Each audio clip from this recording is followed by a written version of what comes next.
Licenciada en Psicopedagogía María Emilia Carreras, una profesional de nuestra localidad. Emilia, quería preguntarte y también llevarle la información a los televidentes. ¿De qué hablamos cuando hablamos de psicopedagogía o de un psicopedagogo?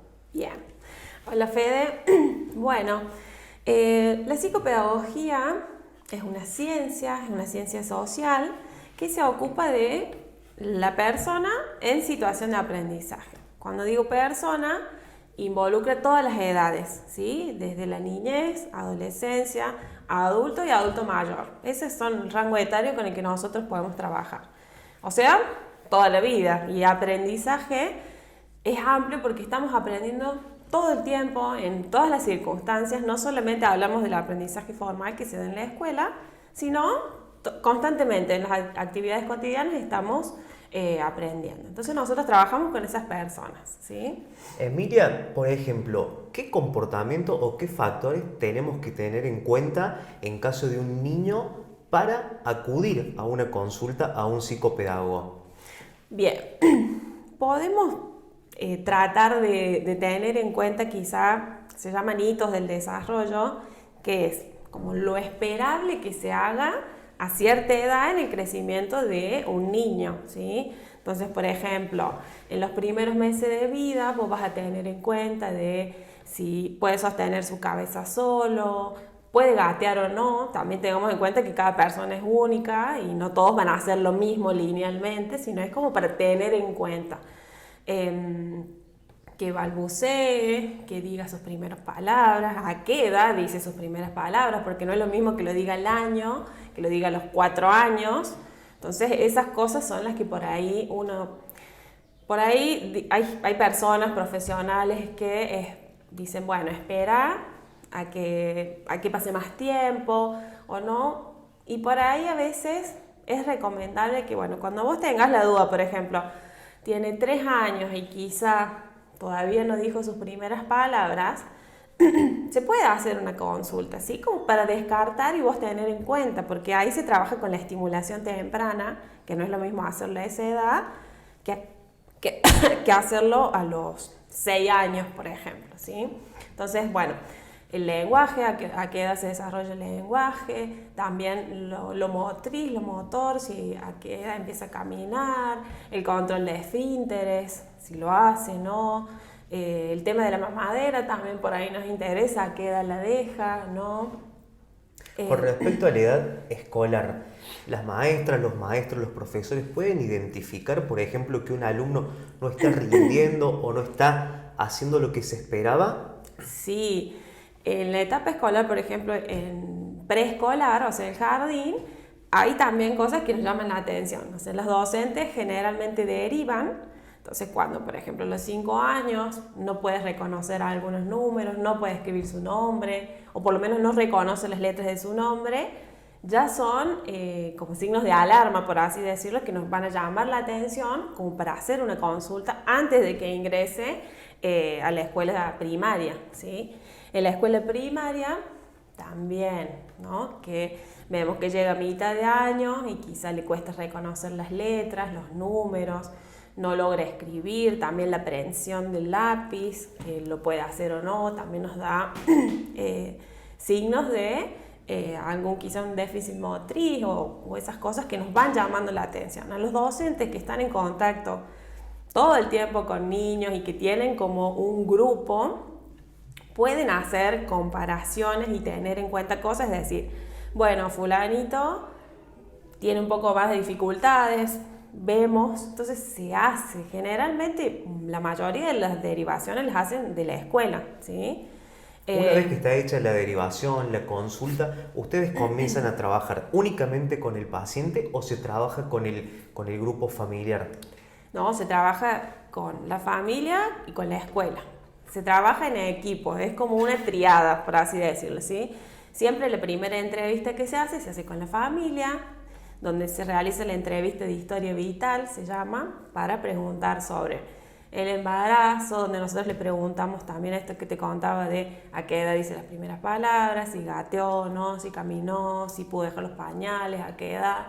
se hace desde que ella quede embarazada, la mamá, hasta que lo tiene, ¿sí? Esa es la entrevista de historia vital. Y después se comienza a trabajar con el niño para ver. En ese caso podemos ver si necesita o no una valoración o si se pueden ir estimulando ciertas áreas como para trabajar, eso depende, ¿sí? Emilia, te voy a cambiar un poquito de tema. Sí. Hace apenas unos días se celebró en nuestro país la Semana de la Concientización y Sensibilización sobre el TDAH. ¿Qué me podés contar sobre esto? Bien, bueno, el TDAH es trastorno por déficit de atención con o sin hiperactividad, ¿sí? Es un trastorno que ahora es como, podemos decir, como el auge, porque se habla mucho más del TDAH y me parece buenísimo, porque es muy importante que las personas que lo tienen, que presentan este trastorno, estén diagnosticadas para de esta forma tener un acompañamiento desde un profesional, ya sea psicólogo, psicopedagogo, y también las adecuaciones en la escolaridad, que llevan mucho, que tienen muchísimo que ver y que les facilitan el transcurso por la escuela. Es muy importante esto de diagnosticar, por eso se concientiza justamente y se dan a conocer quizá algunos signos y síntomas para las personas que quizá lo tienen y aún no están diagnosticadas. ¿Me vas a contar alguno de estos síntomas? Recordamos que esto no es para alarmar ni para encasillar a alguien, simplemente es informativo y recordando que la consulta a un profesional es sumamente necesaria. Exactamente, sí. Algunos signos de alarma, como te mencionaba anteriormente, hablamos de personas que somos todas únicas, irrepetibles, todos podemos tener diferentes signos o no, y no significa que sí o sí, si los tengas TDAH, ¿sí? A corta edad, esto se puede ver en niños que tienen, se le dice como, que uno los ve como impulsados por un motor, cuando nosotros vemos un niño que le cuesta permanecer en un espacio, ¿sí? Ya sea sentado, ya sea jugando, si estamos hablando de un preescolar, significa que ese niño está jugando con algo, a los 3 segundos cambia de juego, le cuesta permanecer aunque sea en el juego, en algo concentrado, ¿sí? Por eso hablamos de la atención, sostener la atención, focalizarla en una cierta tarea.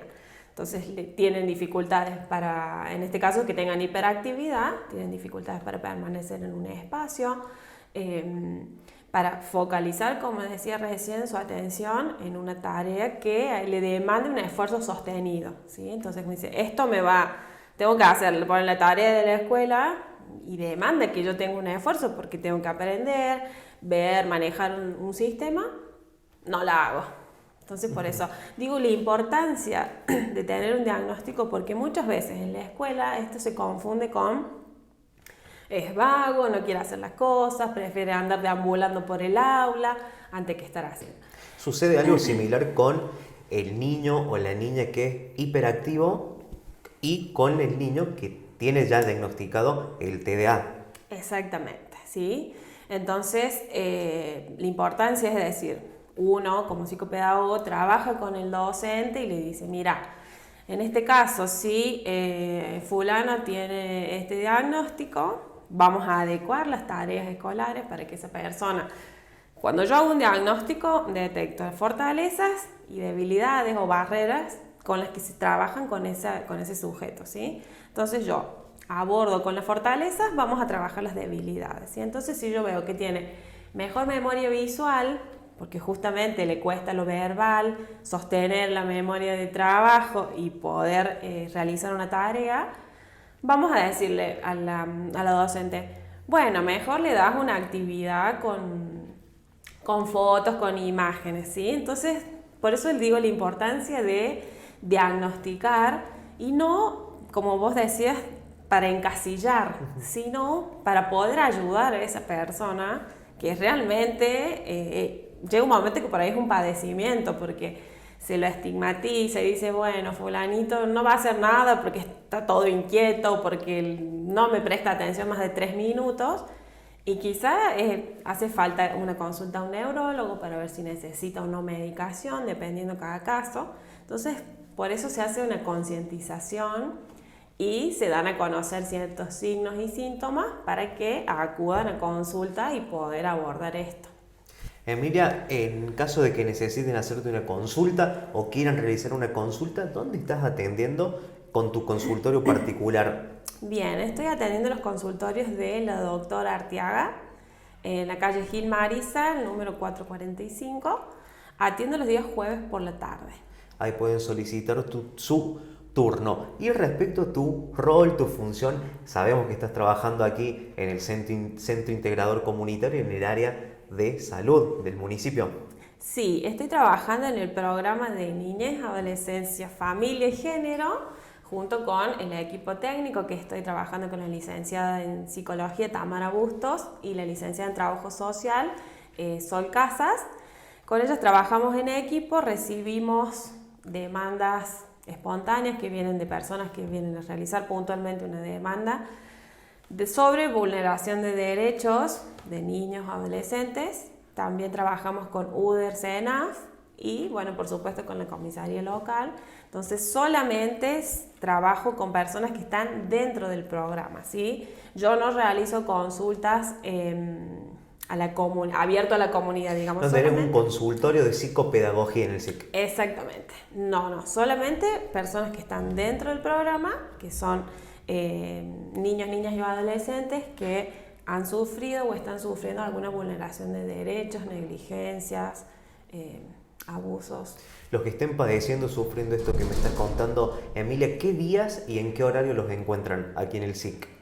Mis compañeras están de lunes a viernes, de 9 a 13, y yo atiendo los días miércoles y jueves. Aquí en el SIC de San José de la Dormida. María Emilia Carreras, licenciada en psicopedagogía, agradecerte por toda esta información y nuevamente recordar a que no tengan miedo a una consulta con un profesional. Por supuesto. Muchísimas gracias a ustedes por consultar.